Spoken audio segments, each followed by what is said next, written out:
Devran Video Stüdyo'nun ilk modun fırsatlarını video şeklinde videolar vermesine müfakirliyim. Bugün Fuhdo'ydu da aynaya.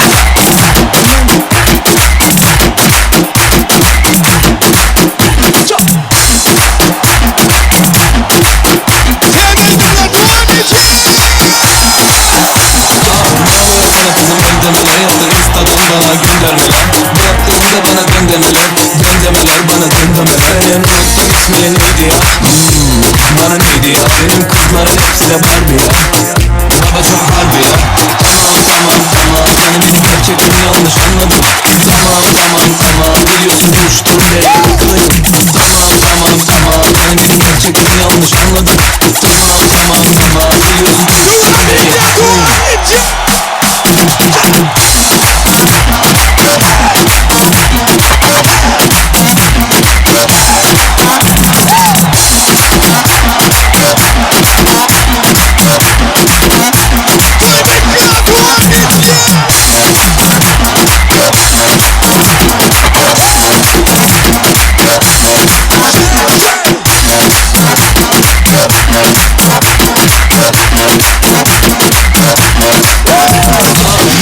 Sana kızım evde neler yaptın Insta'dan bana göndermeler, bıraktığında bana göndermeler, bana göndermeler. Ben unuttum ismin neydi ya?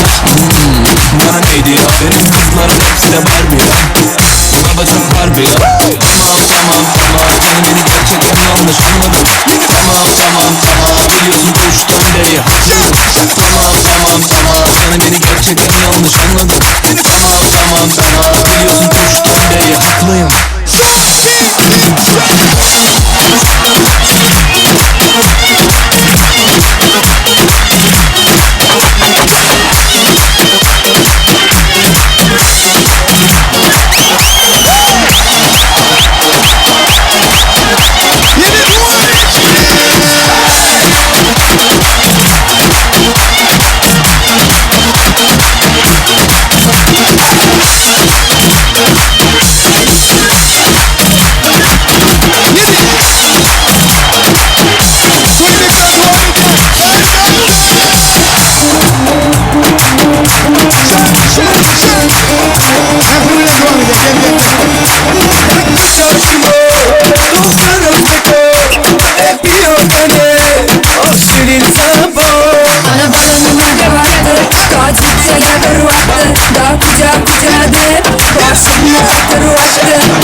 Assalamu alaikum, nazmi kar salam.